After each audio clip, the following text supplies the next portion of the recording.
Let's see who's working in the Southern Bell building this morning. This is such a fascinating building.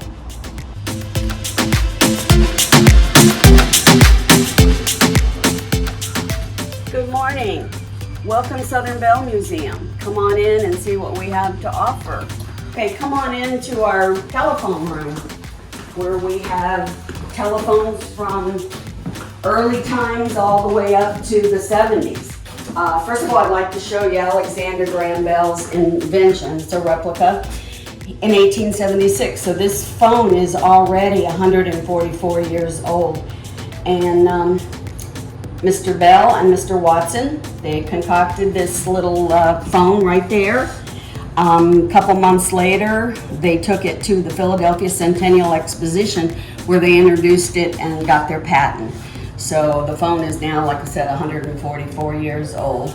We've kind of got a succession of phones all the way over to the 40s. This then is our more modern, but still 50s, 60s, 70s phones. And this, we're very proud of, is the John F. Kennedy's phone that he used. He was the 35th President of the United States, and he used this in the Winter White House here in Palm Beach.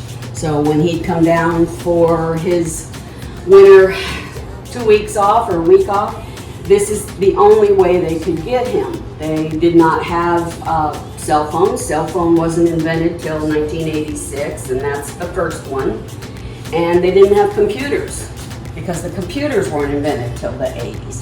So they relied on a phone, and if you see, it says White House, and it has the little red light, and you know, the people needed to get him to the phone because he was part of the Bay of Pigs, he was part of the Russian missile crisis, and he was a very important president. So follow me. We've got another couple of buildings, or equipment in the building, sorry.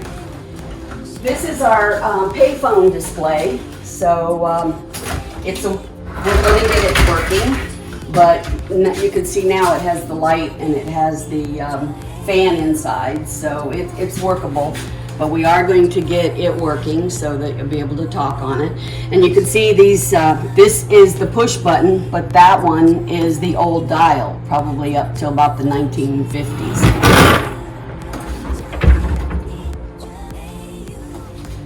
And we have over here, we have a switchboard from 1922's Miami switchboard.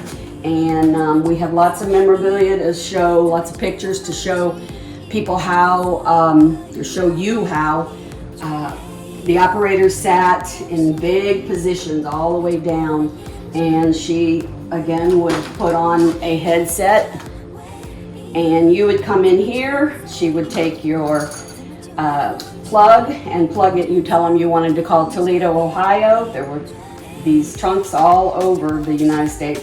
She'd plug it in and she'd get you to an operator in Toledo. And from Toledo, that operator would get you to the person you were calling. But she also did all of the paperwork, the billing. She put the name, number, who you were calling, and she stamped it in when you started, then stamped it in when that light went out. And these were sent down to Miami billing office, big old boxes full of them, and manually that had to be counted, the hours, minutes, and seconds. So being an operator was a big job, a very big job. Please come out and see us. Southern Bell, any of you employees, Bell South, AT&T, come out and see our library that houses Pioneer stuff, that houses old phone books, BSPs. Anyway, it's a really cool place to come and see the history of the phone. So thank you for coming out.